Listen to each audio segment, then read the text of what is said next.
ನಮಸ್ತೆ ಕರ್ನಾಟಕ, ನಾನು ನಿಮ್ಮ ಮೋನಿ ಹೇಳ್ತೀನಿ ನೋಡಿ ಇವತ್ತಿನ ಕಹಾನಿ. ಕಹಾನಿ ಇವತ್ತಿಂದಲ್ಲ, ಸಂಕ್ರಾಂತಿ ಹಬ್ಬದು. ಇದ್ಯಾಕಪ್ಪ ಇವಳು ಸಂಕ್ರಾಂತಿ ಹಬ್ಬ ವಿಡಿಯೋನ ಇಷ್ಟು ಲೇಟಾಗಿ ಅಪ್ಲೋಡ್ ಮಾಡ್ತಾ ಇದ್ದಾಳಲ್ಲ ಅಂತ ಅಂದ್ಕೊಳ್ತಿದ್ದೀರಾ? ಏನಿಲ್ಲ, ಅದು ಆ್ಯಕ್ಚುಲಿ ಈ ವಿಡಿಯೋನ ಅಪ್ಲೋಡ್ ಮಾಡಬೇಕೋ ಬೇಡವೋ ಅಂತ ತುಂಬ ಯೋಚಿಸ್ತಿದ್ದೆ. ನಿಮಗೆಲ್ಲ ಈ ವಿಡಿಯೋ ಇಷ್ಟ ಆಗುತ್ತೋ ಇಲ್ವೋ ಅನ್ನೋ ಡೌಟಲ್ಲೇ ಇತ್ತು. ಆದ್ರೂ ಇಷ್ಟ ಆಗುತ್ತೋ ಇಲ್ವೋ ಅನ್ನೋದು ವಿಡಿಯೋ ಅಪ್ಲೋಡ್ ಮಾಡಿದ್ರೆ ತಾನೇ ನಂಗೆ ಗೊತ್ತಾಗೋದು. ಬಹುಶಃ ನಿಮಗೆ ಈ ವಿಡಿಯೋ ಇಷ್ಟ ಆಗ್ಬೋದು ಅಂತ ಅಪ್ಲೋಡ್ ಮಾಡಿದ್ದೀನಿ. ಮತ್ತೊಮ್ಮೆ ನಮಸ್ಕಾರ ಕರ್ನಾಟಕ, ನಾನು ನಿಮ್ಮ ಮೋನಿ. ನನ್ನ ಯೂಟ್ಯೂಬ್ ಚಾನಲ್ಗೆ ಎಲ್ರಿಗೂ ಸ್ವಾಗತ. ಅಣ್ಣ ಮತ್ತೆ ಅಕ್ಕ ಬೆಂಗಳೂರಿಂದ ಬಂದಿದ್ರು, ಜೊತೆಗೆ ಬರ್ತಾ ಡೈರಿ ಮಿಲ್ಕ್ ಮತ್ತೆ ನನಗೆ ಗಿಫ್ಟ್ ತಂದಿದ್ರು. ಗಿಫ್ಟ್ ಏನಕ್ಕಪ್ಪ ಅಂದರೆ ನನ್ನ ಬರ್ಡೇಗೆ ಅಣ್ಣ ಬರೋಕ್ಕಾಗಿದ್ದಿಲ್ಲ, ಸೊ ಈಗ ತಂದು ಕೊಟ್ಟ. ಫೋಟೋ ಫ್ರೇಮ್ ಕ್ಯೂಟ್ ಆಗಿತ್ತು, ನನಗೂ ಇಷ್ಟ ಆಯಿತು. ರಾತ್ರಿನೇ ಅಮ್ಮ ಹಬ್ಬಕ್ಕೆ ಏನೇನು ಬೇಕೋ ಎಲ್ಲ ತಯಾರಿ ಮಾಡ್ಕೊಂಡಿದ್ರು. ನಾನು ಎದ್ದಳಷ್ಟರೊಳಗೆ 6:30 ಆಗೋಗಿತ್ತು. ಅಷ್ಟೊತ್ತರಿಗೆ ಅಮ್ಮ ಎದ್ದು ಆಲ್ರೆಡಿ ರಂಗೋಲಿ ಬಿಡ್ಸೋಕ್ಕೆ ಸ್ಟಾರ್ಟ್ ಮಾಡಿದ್ರು. ನಾನು ಫ್ರೆಶ್ ಅಪ್ ಆಗಿ ರಂಗೋಲಿ ಬಿಡ್ಸೋಣ ಅಂತ ಹೋದೆ. ಅಮ್ಮ ತುಳಸಿ ಕಟ್ಟೆ ಬಾಗಿಲಿಗೆ ಮತ್ತು ನಮ್ಮನೆಲ್ಲೊಂದು ಪುಟ್ಟ ಅಂಗಡಿ ಇದೆ, ಆ ಬಾಗಿಲಿಗೂ ಮತ್ತು ಅಂಗಡಿ ಮುಂದೆ ಚಿಕ್ಕದಾಗಿ ಒಂದು ರಂಗೋಲಿ ಬಿಡಿಸಿ ಹಾಲು ಕರಿಯೋಕ್ಕಂತ ಹೋದರು. ನಾನು ಮನೆ ಮುಂದೆ ಇರೋ ಜಾಗಕ್ಕೆ ದೊಡ್ಡದಾಗಿ ಒಂದು ರಂಗೋಲಿ ಬಿಡ್ಸೋಕ್ಕೆ ಸ್ಟಾರ್ಟ್ ಮಾಡಿದೆ. ಚಿಕ್ಕವಳಿಂದ ರಂಗೋಲಿ ಹಾಕೋದಂದರೆ ನಂಗೆ ತುಂಬ ಇಷ್ಟ. ಯಾವುದೇ ಹಬ್ಬ ಆಗಲಿ ನಾನೇ ರಂಗೋಲಿ ಹಾಕಬೇಕು ಅಂತೇಳಿ ಅಮ್ಮನ ಹತ್ರ ಹಠ ಮಾಡಿ ರಂಗೋಲಿ ಹಾಕ್ತಿದ್ದೆ. ಅಷ್ಟು ಚೆನ್ನಾಗಿ ಬಂದಿಲ್ಲ ಅಂದರೂ ಪರವಾಗಿಲ್ಲ, ಒಟ್ನಲ್ಲಿ ರಂಗೋಲಿ ಹಾಕಬೇಕು ಅಷ್ಟೇ. ಚೆನ್ನಾಗಿ ಬರೋದು ಬಿಡೋದು ಸೆಕೆಂಡ್ರಿ, ಪ್ರಯತ್ನ ಅಂತೂ ಪಡಬೇಕಲ್ವಾ.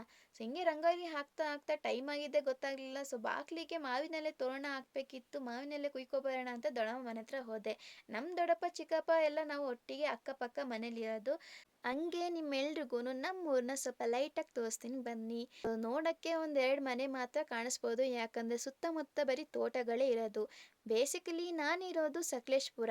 ಸಕಲೇಶಪುರದಲ್ಲಿ ಆಲ್ಮೋಸ್ಟ್ ಕಾಫಿ ಮತ್ತು ಮೆಣಸಿನ ತೋಟಗಳೇ ಇರೋದು. ಹಾಗಾಗಿ ಮನೆ ಕಮ್ಮಿ, ತೋಟ ಜಾಸ್ತಿ. ಮನೆ ಬಾಗಿಲಿಗೆ ಅಂಗಡಿ ಬಾಗಿಲಿಗೆ ತೋರಣ ಹಾಕಷ್ಟು ಮಾವಿನ ಎಳೆ ಕುಯ್ಕೊಂಡು ಅಲ್ಲಿಂದ ತೋರಣ ರೆಡಿ ಮಾಡೋಣ ಅಂತ ಹೋದೆ. ಹೋಗ್ತಾ ಇರ್ಬೇಕಾದ್ರೆ ದಾರಿಯಲ್ಲಿ ನಮ್ಮ ಮನೆ ಬಾಡಿಗಾರ್ಡ್ ಸಿಕ್ತ. ಇವನ ಹೆಸರು ಬೂಚ್ ಅಂತ. ಬೆಳಗಿಂದ ಸಂಜೆ ತನಕ ಬರೀ ನಿದ್ದೆ ಮಾಡೋದೇ ಡ್ಯೂಟಿ. ಟೈಮ್ ಟು ಟೈಮ್ ಊಟ ಒಂದು ಕರೆಕ್ಟಾಗಿ ಮಾಡ್ತಾನೆ ನೋಡಿ. ತೋರಣ ಹಾಕಿ ಮನೆ ಕ್ಲೀನ್ ಮಾಡೋಣ ಅಂತ ಬಂದೆ. ಇವನ್ ಪರಿಚಯ ಆಲ್ರೆಡಿ ನಿಮ್ಮೆಲ್ರಿಗೂ ಗೊತ್ತಿದೆ, ನಮ್ಮ ಚಿಕ್ಕಪ್ಪನ ಮಗ, ನನ್ನ ತಮ್ಮ ಸೃಜನ್.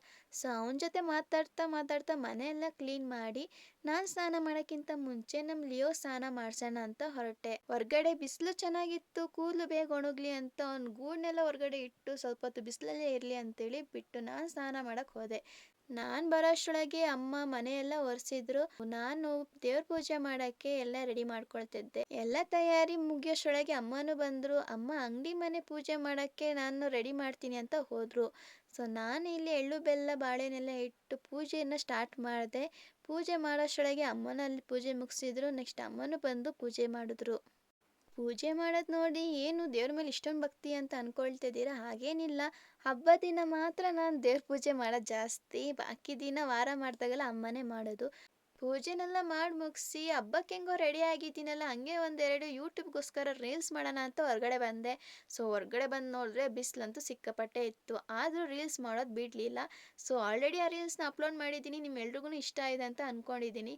ನಮ್ಮ ಲಿಯೋನು ಬಿಸಿಲಲ್ಲಿ ಕೂತು ಕೂತು ತುಂಬ ಬೇಸತ್ತೋಗ್ಬಿಟ್ಟಿದ್ದ. ಕೂದಲೆಲ್ಲ ಒಣಗಿತ್ತು ಅಂತೇಳಿ ಅವನ್ನ ಮನೆಯೊಳಗೆ ಬಿಟ್ಟು ದೊಡ್ಡಮ್ಮ ಮನೆ ಹತ್ರ ಬಂದೆ. ಇವರು ನಮ್ಮ ಅಜ್ಜಿ ಮತ್ತು ನಮ್ಮ ದೊಡ್ಡಮ್ಮಂಗೆ ಯೂಟ್ಯೂಬ್ ವಿಡಿಯೋಗೆ ಒಂದು ಹಾಯ್ ಹೇಳಿ ಅಂದರೆ ಕೈಗೆ ಯಾಕೆ ಬಳೆ ಹಾಕ್ಕೊಂಡಿಲ್ಲ ಅಂತ ಬೈದರು. ಕೈಗೆ ಬಳೆ ಹಾಕ್ಕೊಳ್ಳೋಣ ಅಂತ ಒಳಗೆ ಬರೋಷ್ಟರೊಳಗೆ ಅಮ್ಮ ಎಳ್ಳು ಬೆಲ್ಲನೆಲ್ಲ ಹಂಚೋಕ್ಕೆ ರೆಡಿ ಮಾಡ್ತಿದ್ರು. ನಾನಷ್ಟೇ ಕೈ ಬಳೆ ಹಾಕ್ಕೊಂಡು ಎಳ್ಳು ಬೆಲ್ಲ ಹಂಚೋಕ್ಕೆ ಅಂತ ಅಮ್ಮ ಎಲ್ಲ ರೆಡಿ ಮಾಡಿದ್ರು. ನಾನು ಬಂದು ದೊಡ್ಡಪ್ಪ ಮನೆ, ಚಿಕ್ಕಪ್ಪ ಮನೆ ಮತ್ತು ನಮ್ಮ ಅಕ್ಕಪಕ್ಕ ಮನೆಗೆ ಎಳ್ಳು ಬೆಲ್ಲನ ತೊಗೊಂಡೋಗಿ ಕೊಟ್ಟೆ.